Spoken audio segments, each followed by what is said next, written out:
Welcome back. We have another special guest, a wonderful speaker, Dr. Bader, whom I will introduce right now. Dr. Bader has worked in the field of mental health and addiction for more than 18 years. She graduated from the University of North Texas in 2007 with a PhD in counseling psychology and specialization in sport psychology, and completed her postdoctoral fellowship in chemical dependency at the University of Oklahoma Health Sciences Center. She is a licensed psychologist and licensed addiction counselor. In addition, she also has the certified mental performance consultant, working with elite athletes and teams. LaTisha, thank you so much for being one of Johnny's ambassadors. You're welcome. I always feel like I'm like batting in the seventh hole on an all-star team. Not at all. We saved the best for last. No, thank you. So that's why I try to hopefully offer in these moments kind of education as well as entertainment. I know if you've been following along today, you have had a breadth of knowledge. And what I love to bring to this moment is a time for specialization. So my favorite number is I always watch if people log off. What happens in the conference and webinars often, as soon as you put a gender to a topic, I will lose chromosomes, like half of the audience will walk out. And so for those of y'all that tuned in because of the topic, what I want to do is offer you a bit of a different perspective. When we talk about cannabis, we've been talking about cannabis all day long, from the industrialization of it to the industry to addiction, right, to commercialization, even the social justice aspect of it. And what I want to let you know is a little bit about my kind of history and my exposure is that although drugs are drugs, what happens with women is when we use substances, it has a different impact. And so that's what we're going to do today, is just to have a bit of a time where we talk together. And I'm going to have a slide glitch. But I take this, we talk about mindfulness. I want you to think for just a second, even if you're listening to this later, to have a moment and to think about your intentions. Even as we start this slide deck, what are your thoughts about women and weed and cannabis? And potentially have they changed throughout the day or in some of the early education portions? I want you to know mine. What I love to do, PS, by the way, if you learn nothing from today's time with me, you'll take a better selfie. So the rules of attraction comes in a photography lesson, and it's the rules of thirds. And what happens is what you do is you take your subject matter, right? So if we're taking this jar or potentially the cannabis industry, right? If I put it right in front of you, it's overpowering. If I put my subject matter right in the middle of the screen and take a photo of it, it's almost too much. You might actually not want to look at it for a period of time. You'll be like, okay, thanks so much. What the industry has learned is also what photography has learned. Take that subject matter and pull it into the corner of one of the thirds where the lines intersect, and with a brief positioning, a change of positioning, something that might have been a little too much has now become attractive. And that is what the industry has done, especially to women. So when we get into it, I love, Ben Court was on here earlier and we kind of make a joke. I have an approach to doing presentations. I start reading articles more than probably I need to, and then I do a Google search. And so between street knowledge and academic knowledge, we'll hopefully get an answer. So I started there. So my Google search gave me this: should I smoke weed? And I don't know about you, but it sounded pretty great. Whenever we go for the history lesson of what cannabis, the plant, has been through, all the way from a Chinese emperor, right? It's the first time that we interacted with the plant, we found it, almost 2300 BC, it was given to us, it was touted as, part of the earth, part of something very natural. By the time that this plant came into our world in America, right, is that it became part of US pharmacopoeia.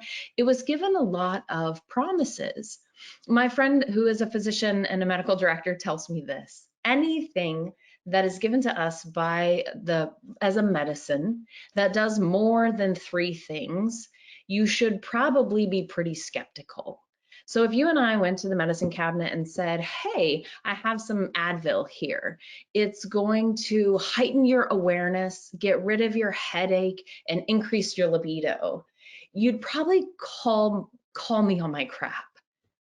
The industry doesn't tell us that. What they do for cannabis is say it can help with so much energy, sleep, productivity, ADHD. Now cannabis can help us lose weight. It makes you rich and happy. And these promises are given to all of us in the general population, but especially for women. As the marketing has changed, I put this in there, if you look at the date, pay attention. In 2017, some of the first pictures that came out that were marketing straight to women potentially had this iconic figure. Now we know who we're going for, this new user, children, college, potentially, right? Say that she's legally in the bar and showing her ID, but this is that collegiate kind of co-ed. Look how young, right? This is the target market. We've got to get people, new users, right? And new users to become regular users and then keep our regular users. This is the picture of women in weed early on for the industry. As we started to get a bit more sophisticated, this publication, A Woman's Guide to Cannabis, just came out last year in 2020. The essence of the cannabis market, especially for women, has changed, but the promises are still there. Anxiety, stress, improve our sex life, weight maintenance. And if you know anything about any industry that tells a promise of weight maintenance, especially as Americans, we're going to think about it. I want you to pay attention to number 4 and number 8. When we talk about this getting high faster than men, we're going to talk about a concept of the telescoping effect. So that's my teaser. We're going to bring it back a little bit later. Sleep, PMS, oh my goodness, anything that has to do with ovaries or vagina, you're in. The marketing is there. It's going to help pregnancy symptoms, and the controversy begins, and enjoyment of life. And so that's the message that we're getting. This was actually a Slick magazine that a friend ran across and then mailed it to me because I couldn't get my hands on it fast enough. But it was an entire Slick magazine, which is costly to make Slick magazines this day, that gave us a lot of promises, especially for women. Inside of it, it talked about sex differences, the libido enhancing. I made a man from Kentucky blush when I said this slide before, but you gotta love a substance that can offer you tingly lady bits. It does different things once it gets into our bodies. I'm gonna do a repetitive kind of concern when we think about this gender difference, is if we're not talking about the differences of what it will do to our bodies, then we're probably going to go one for our male counterparts. Or when we start to seek medical help or experience withdrawal symptoms, it's going to be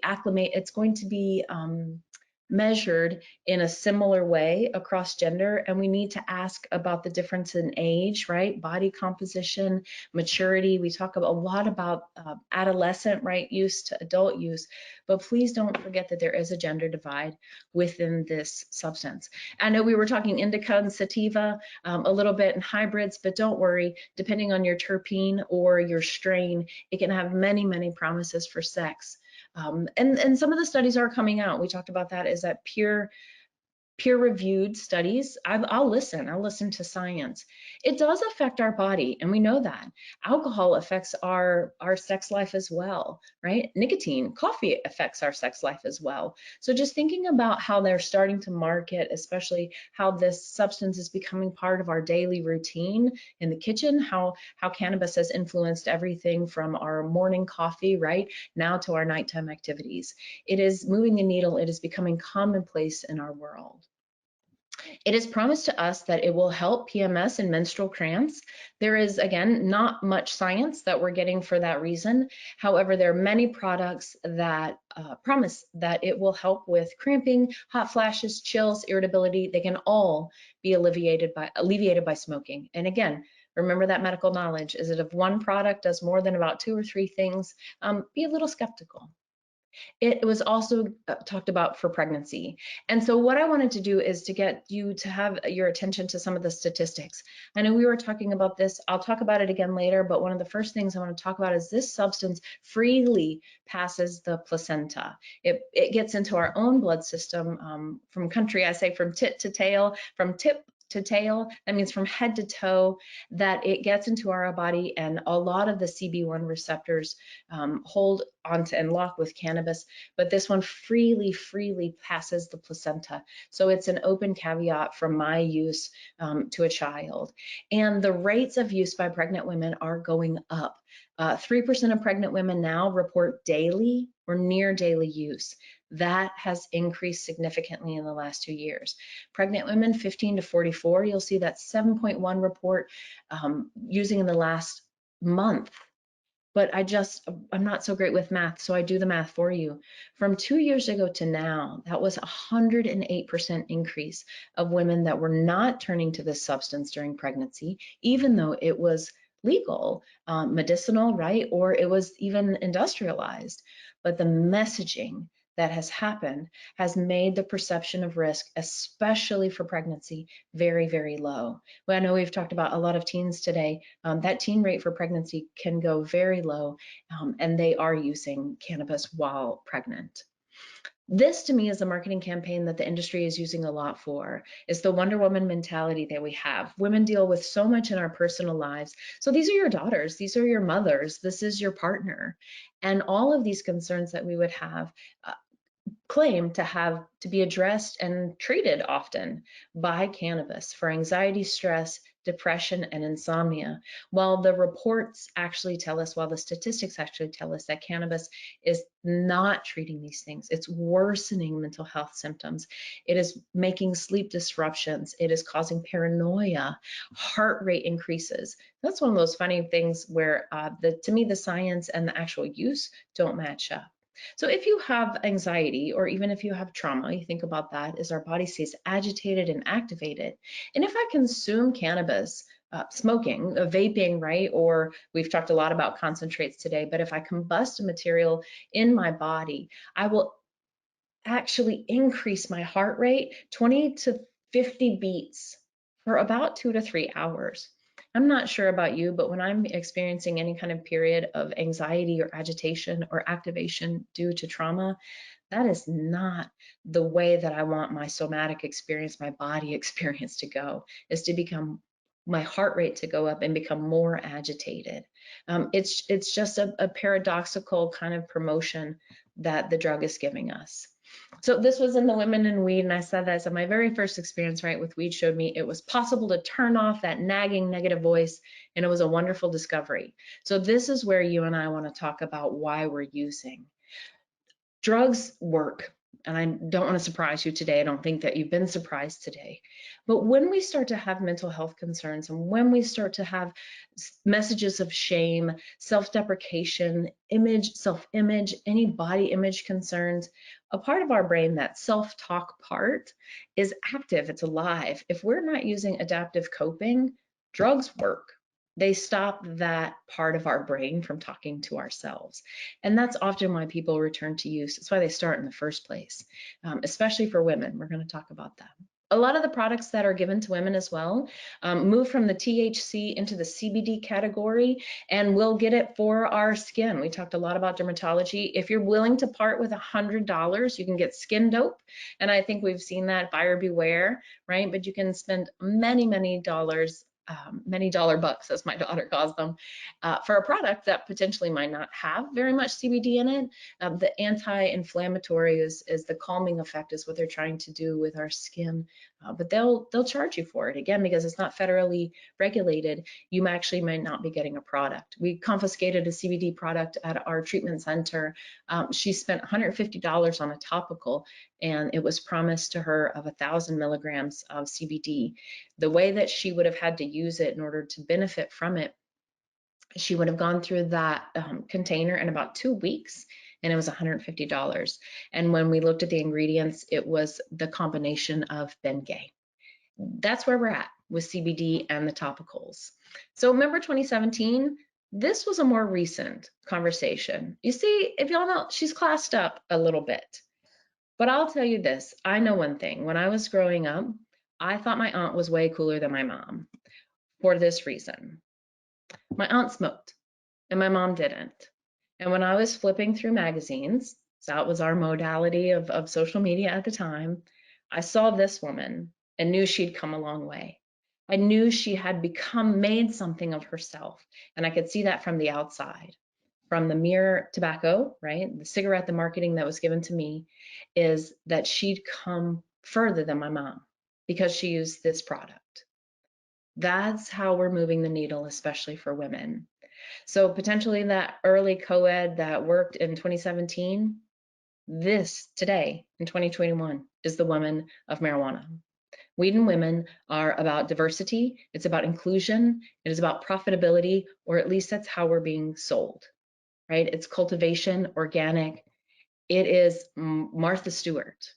And what we'll learn is that a t-shirt that didn't exist 2 years ago, it didn't actually even exist 6 months ago, is now on the market, letting me know again for a woman that has made it or hasn't. So thinking about that, you've come a long way. It's a marketing campaign that was very well received by the tobacco industry, and we're there again. So think about the difference, especially for women, what we're seeing the me show up. You all know this if you have been through 5 minutes of the presentations, but please just remember, I want to let you know about the certain types of cannabis and then highlight a little bit of how we are trying to class it up. So when we first started the cannabis industry, right, you knew who the target market was. They got their early users, right? They got the youth. They got the regular users, right, to become more intense users. That's the job. And then to keep users. As the industry has continued to be able to kind of grab new users, they did need to class it up. There was a quote many, many moons ago that's like, we're going to make it like sommelier. It's going to be like a wine, the wine industry, and we'll have flavors. They're there. I heard of an earlier presentation that talked about the goal setting for this industry, and they are 5-6 years ahead of us. And they knew they were going to make the industry classy.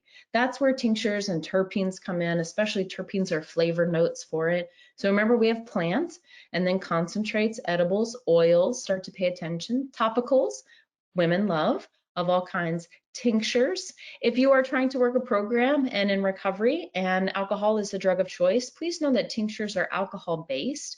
So whether you know it or not, those sublingual concoctions that you're taking and the route of administration is actually, most tinctures are alcohol based. So you could potentially be putting your recovery for that in jeopardy if you believe that cannabis use or THC is natural and it's not a substance.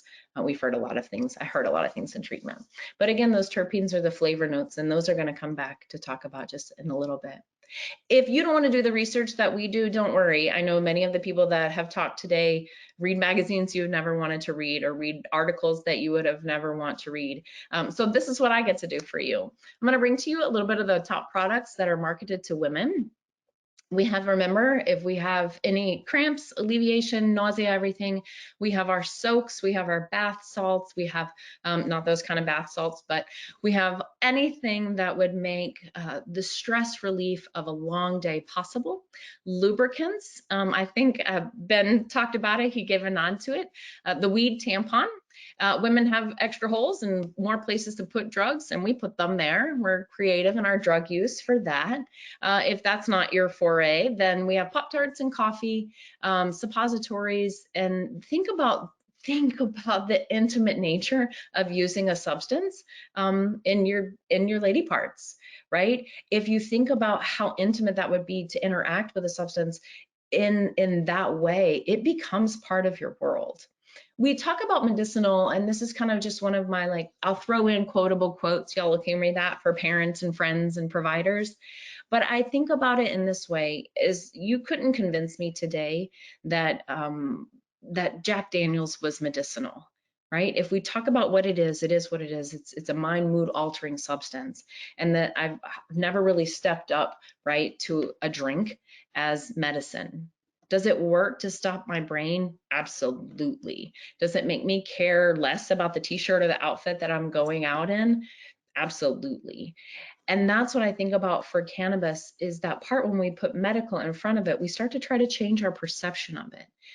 Let's not change our perception, because there's nothing medicinal about that. I don't ever wake up in the morning and jump to take my fish oil I don't wake up 10 minutes prior to my alarm and contemplate what it's going to be like to take my vitamin D. That's how we would relate to things that are medicinal, not in this way. When we start to have cravings, excitement, anticipatory dopamine releases, we're working with the drug. By the way, I'm a cost cutter, so if you can't afford the $50 tampon, don't worry. There's a YouTube video to figure out how to make one. Totally up to you if you'd like to have that. We're going to use it on our skin. There's those strains that promise weight loss. We use it in any means fashion. 2 years ago, this was one of the top 7. It made the top 10 marketable devices. And it was a Peter Piper Pecker Puffer. So you can use it as a bong, and then you can insert it in a different place. You got to get the most out of your use. I want a little bit of you to be shocked, because when we market, especially to women, there is no hold bar, right? We get it, same for youth, whether we're trying to make it taste like bubble gum or figure out anywhere we could put it for that. That's how the market goes. Cannabis on our skin, especially there are influencers that are using and getting paid exponentially from the industry about that. If that doesn't do it for you, don't worry. There's a wine collection. Martha Stewart, she gave THC to Snoop Dogg, and she took the CBD. They have a pretty good partnership for all things cannabis products. If not, candles are your thing, all kinds. It's moving into the norm of our households. When we do studies, thanks NMI, women are going to we're going to favor topicals and tinctures. Remember, those are the alcohol-based route of administration, but anything that topical, right, that can be absorbed in our body. And we are going to purchase more CBD than males. I'm going to put it now because it's probably not part of the slide, but I do want to let us know that evidence and research tells us that women take on the patterns of their partners. I'll let that sit with you. It's also why you need to ask what other people are doing around them. Anybody, and that holds up in the LGBT population as well. It's not just heteronormative, but if a woman is partnered, ask what their partner's doing. Eventually, they could potentially be doing what they do. Just information. Women take on the patterns of their partners.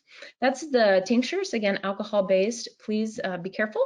The concentrates could come in there. And again, the flavor terpenes, these are flavors, but again, it's being marketed that certain flavors can cure and treat strains, not evidence-based.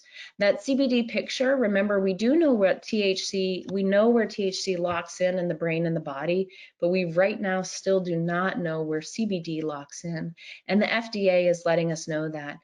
Please know that the consumption of CBD has been proven to have liver damage, unknown interactions with other prescriptions. It's a med-med reaction. There is some male reproductive toxicity.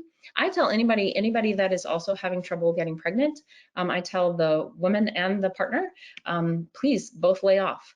It has a very, very strong effect on reproduction, sperm motility, low sperm count, and that could be the reason that you are having trouble actually getting pregnant as well. Not that we want to say that for teens, but I know for adults, I tell people that a lot. Mood changes, irritability, and again, unknown purity. So we know the facts, and I won't belabor about this, but I do love having some quotable quotes. And my medical director, Sandy Lofton, I love her. She explains very complicated things easily. She says, THC is a dirty drug.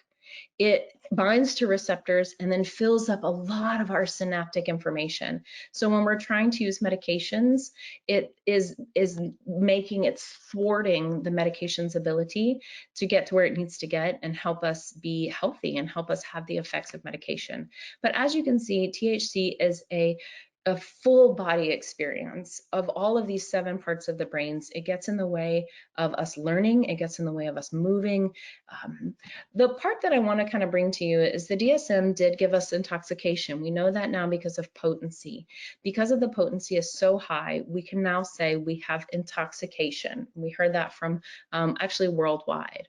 What I want to bring your attention to are the symptoms of withdrawal. So the DSM gave us, because it is proven from the potency of the plant, now that when we take this plant out of, when we take the substance out of our body, it provides, or it makes symptoms. So we know that about drugs. Anything that the drug does, when we take it out, it's going to do, withdrawal is the equal and opposite of that. But if I went to you as a medical practitioner or even just a parent and said, I'm feeling irritable, nervous, and I have sleep problems, and then I failed to mention that I stopped using weed or cannabis, you wouldn't diagnose me with withdrawal. You would probably treat me for a mental health symptoms, and you probably would do depression, right? Or talk a lot about my stress management. But I want you to take a snapshot of these symptoms. If you kind of take nothing from this, please start to be aware of how easily it's misdiagnosed if we're not being honest and not asking the appropriate follow-up questions. These are symptoms of withdrawal from any range of cannabis that's being used right now, because most of us are not dabbling with less than 10%. So that snapshot is actually worse for women. Withdrawal from cannabis peaks at 4 days and lasts for about 16. So don't take that as a definite. But I imagine you think about that, that would be like a hangover lasting for 4 days versus a couple days, right, of feeling rotten. The withdrawal period of cannabis lasts much longer because the fat solubility of this drug, it's attracted to that. And we know, especially for women, we're going to talk about that, is to get it out of our bodies. It is an uncomfortable experience. It's not like opiates. It's not gnashing of teeth and burning of flesh, but those are really uncomfortable symptoms that many of us would not feel it would be tough. So that's why we return to use often, is because it is to alleviate these symptoms. Once I return to use, those symptoms go away. But because of this telescoping effect, we're going to talk about in the second part, is it's twice as hard for women. Keep that in your minds. Right now, y'all have seen this on many slides, but know that there are acute effects on the body. We have motor, cardiovascular, autonomic surface, like what it does to us in a short period of time, right, as well as chronic on the body, and the effects of mental health. Y'all have heard all day long about memory and judgment and psychosis and just disruption. So the difference in telescoping effect is this. It was taught to medical providers about the 70s or 80s, and I want to bring it back like a charge, like a huge neon sign. Telescoping effects means we have the same disease at different rates. Because of our body composition and because of our water volume, a lower water volume in our body's gastric enzymes, any substance that we put, alcohol, cannabis, heroin, cocaine, is going to have almost a 2-for-1 go on our bodies. It's why you don't see the old lady at the VA. What we also do is that we start low and build up a tolerance quickly. So our use will escalate faster. So this is my message to the daughters out there. This is a message to the partners, right? And any beloved of the female gender, we talk about that, is be careful, as when we use, we're probably going to go bigger, faster, harder. It's what women do. But the reason that we're using is also the caveat. Men will also often use for risk taking, and we will use for mood regulation and stress reduction. Thus, it becomes part of our life from morning till night. This was the industry that wasn't available a year ago. The t-shirt industry for mommies. So mommy needs her medicine and the world's dopest mom. This was a Halloween costume from 3 years ago that took my breath away anyway. But I want to tell you that this is how we're moving the needle, especially for women. We're getting mommy wine culture, and we're just translating it right into the cannabis industry, talking about mommy's medicine, and she's probably the coolest mom on the block. I know she'd be cooler for my aunt, bless her heart, right, if I needed that. You know this about substance use in pregnant women, please ask about it. It's up there with alcohol, tobacco, and illicit drugs, but you'll see at the bottom, cannabis is being used by women for relieving nausea, which it actually does. But again, in a body that isn't producing a miracle, we talk about that. This one, I'll do it. I know I'm going to grab 2 or 3 more minutes. Sorry, Laura. Is for pregnancy, it is the most common illicit drug used in pregnancy, with prevalence rates from 3 to 30. That is real, and those numbers are actually going up. It freely crosses the placenta. It's found in breast milk. So as it starts to get into fat deposits, right around the lymph nodes, and for breast milk and breastfeeding, it can actually concentrate higher for the child than the mom. I want to bring your attention to the last one, the increased risk of psychopathology in middle childhood. Psychotic-like experiences is what I have the most concern with. So it won't happen that day, but children that have been exposed to cannabis in utero, right, are noticing psychotic-like symptoms, mental health concerns in elementary school because of use in pregnancy.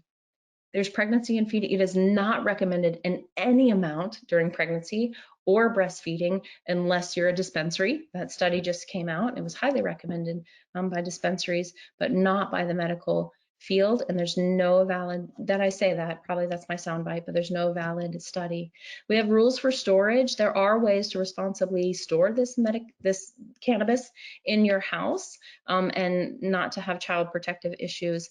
We're going to look for kind of, this is the Mr. Yuck sticker of our generation, is please, people that struggle with reading or children, make them aware of what this symbol means for edibles, since they can look exactly like regular food and products that we have in our house, regular food and drink. Cannabis infused water, coffee, Pop-Tarts. There is poison control, although we can't knock this drug out of the body like we can with an Ipecac or something, right? We can at least call poison control, and there's hotlines that can help with that. Send women to treatment. I'll tell you, I'd love for this slide to be different. Women get to treatment a lot later than men for this reason, but reach out, start treatment. So these are the women must knows. The impact of cannabis use is harder on female bodies. The potency is a huge concern. I know you've heard that all day. Products are being positioned as part of our lives from morning until night. We're trying to catch up with reality for science, but the consequences of using while pregnant might not show up until school age. And I think about what that would be like if your child's 4 or 5 and trying to remember the behaviors that you did during pregnancy. It would be mind-blowing. I think about that a lot. It is not recommended in any amount. And please don't forget that children who test positive for THC at time of birth can start a case. It can start a Child Protective Services case. And that is more responsibility for the women. They're bringing men into it as well. But I just think about that as the responsibility for women, especially during pregnancy, is high. It's great as we do stress management as well. Thanks for the extra 2 minutes, Laura. Let me know what you think. Let's open up to questions. Absolutely. You were on a roll. I wasn't going to stop you, especially when you said I earned my last 2 minutes. That's, yeah. I was like, whoa. And the man that Dale gets to follow you after that, that's going to be a hoot. I saw so many things on here that were shocking. I know you kind of sort of quasi meant to shock, but even as a woman, I was shocked because I've not even seen some of these products, and I feel as if I've had a clinical just in the last year studying this, but yet I still haven't seen any of, where are you seeing these things? What are people reading? Where are they advertising? How are these things coming to the forefront? You know, what should we be studying on the call here today so that we really are up to date with what's going on? Because I feel very unhip right now. What I like to do is I honestly never make a layperson work harder than I do. So anytime that I get product placement it's by a Google search or like the Rooster, something that you could either walk by in the Denver Metroplex or a state that's allowed to market and grab a magazine. And that's where I get pictures. You can do a Google search right now if it not right this second. Put women in cannabis products and whatever, and that's how easy it comes to you. And are they just mainstream, cosmopolitan, or are they specialty magazines that are put out? I know one of those magazines was produced by the marijuana industry, right? Oh, absolutely. No, you can actually get a subscription if you'd like to. It's right here. It has the beautiful women. It's gorgeous. I think we all need to subscribe to these just so that. To be honest, it looks better than my magazine, but it has a lot of promises. It has a lot of faces that I recognize. I mean, they'll position anything. We've tried it, whether you're political, yoga, earthy mom, earthy women, don't want to do the Wonder Weed. That's actually one of my favorites. Wow.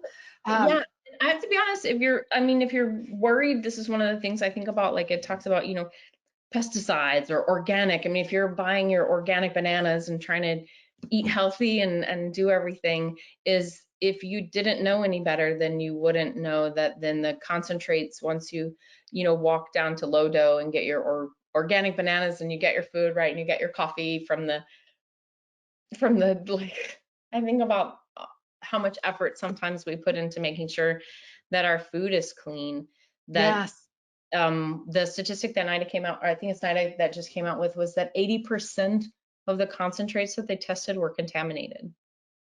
Wow. Well, it's because they're not regulated. There's no, No, I mean they're drugs, and so I think about that even as I'm old enough to have been through the generation, right, that tried to stop meth, and when we were some people were testing meth and just surprised what was in there, Freon and ketamine, like horse tranquilizers and stuff. It's like like the crack cocaine part. You think about if you have a drug and you want to make more of it, you cut it, you make it, produce it as fast as you possibly can. You're not worried about to quality. it. Yeah. And if somebody's shutting you down for your health ratings, I don't know, you keep going. But no, I don't try to do I'm not on Reddit. I don't do anything that you can't just kind of walk in and be like, whoa, Whoopi Goldberg. I mean, like, they're wonderful sponsors in here. And I mean, anytime Martha can get into it, anytime you can say cannabis and Martha Stewart, you're there. So It's just shocking. Yes. I heard Martha Stewart, but you're just thinking good, wholesome, all American cooking, apple pie and cannabis. It's just, it's just, I watched one of her shows and she'll cook with her CBD products. So that part, that it's mainstream and there's flavors, it's classy again. But again, when you think about the things, how quickly, if it gets into the hands of a woman, a mom, how quickly it then can get to children. We oh, saw yes. we saw that with opiates. We see that a lot with substances. We see that a lot with alcohol as well, is that if the substance gets into the home, how quickly it then can become part of the child's.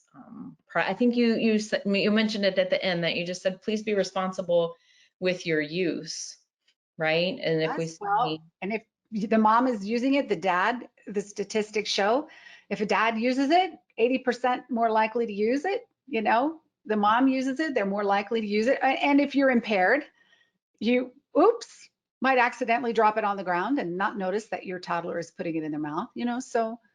and we really kind of, I know that's what we talk about at Women's Recovery, the difference between that message of shame, like what is impaired parenting, right? And the difference of I always think about substances form this sort of glass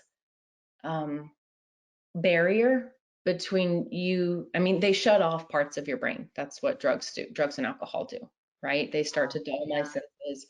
They start to shut things. Even if I'm relaxing, right, is they start to build this barrier. And I think a lot about that for attachment and relationships, is that the more and more that we're using, the more and more that we're putting in between ourselves and the emotional connection of whomever's on the other side of that. Two-leggeds, four-leggeds included, right? Great point. Oh, that There's breaks your Pfizer heart. commercials. There's Pfizer commercials that say, like, our dogs know when we're depressed, right? They I can think tell, that's true. They do. They come up and love on you and lick you and whine and and want attention.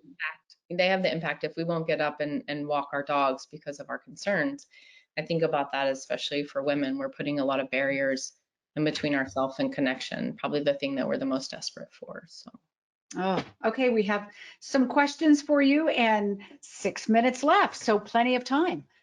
In your research, have you ever seen women and prominent famous women pushing back against marijuana? We've seen a lot of the pro, but in advertising and public policy, are there some prominent women out there who are doing the opposite, who are on our camp? Whoever asked the question, I'll be Googling tonight. I'm like, No, Lord, this to me is like Matt, like Mothers Against Drunk Driving. So the current Miss America, someone shared. yeah, thank you. My delay in my answer, I think, is the exact answer. Yeah, because come up with 10 or 20 proponents, Christy Alley, maybe. and those women's voices aren't loud enough. They're not loud enough. We need to be louder. And when What we do talked need about louder? state by state, when we talked about it, and the industry used it a lot, is when we were legalizing, when we were industrializing, the use of mothers as a campaign, as a pro-cannabis, was a huge social media. It started a firestorm, right? Don't take cannabis from my child. It helps with epilepsy and seizures. Like, please. Oh, that's right. She wrote it on her hand. It was the bill that passed, I think, in Oklahoma, and that was her social media campaign. Those names stick out more Okay. than the stories that you're sharing. And We're getting input, not loud enough. the Not women speaking out against it, Laura. I'm going to be very loud. Give Yeah, me a plane. we need to hear both sides of the story, but as you can tell, it's quite unpopular and it's not profitable. Speaking That's up the key point. is Yes, not. it's not profitable. Not enough voices. Oh, the Queen of Sweden. Queen of Sweden. Okay, good. She will not become on my ally list. I will research her. Yeah. What if you think Here of we go. if you Melissa Gilbert is the national spokesperson for the Partnership for Drug-Free Kids. There we go. There's another one.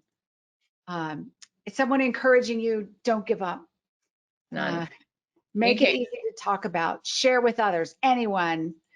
This is totally true. I sense very strongly that being around others using substances while I choose to abstain increases my feelings of alienation and separation from others. It's not good for relationships. What do you say about that?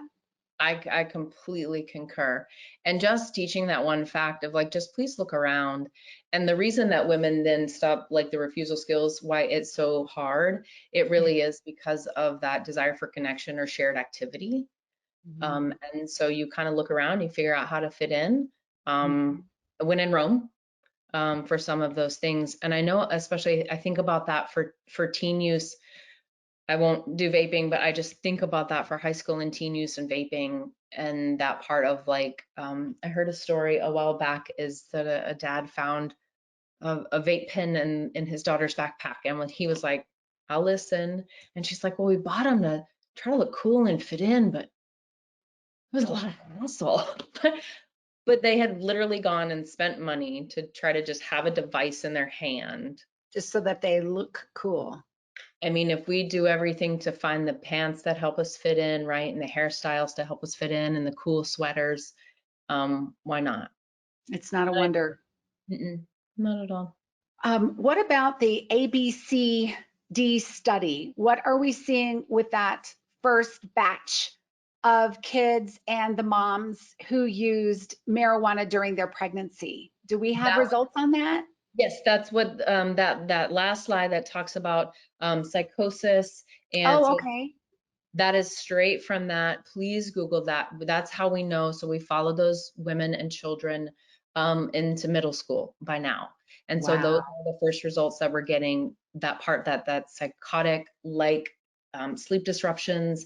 We don't know a lot about the education. They haven't made it far enough into the education system for us to potentially see grades. Although many countries have done studies, again, that's why I love our industry, right? Where we're waiting on our studies. Right. Often extrapolate from people that have been doing it, like the New Zealand study for 25 years prior to us, is we can talk about loss of IQ points. We can talk about that. I do that in that New Zealand study. They lost an average of 8 IQ points.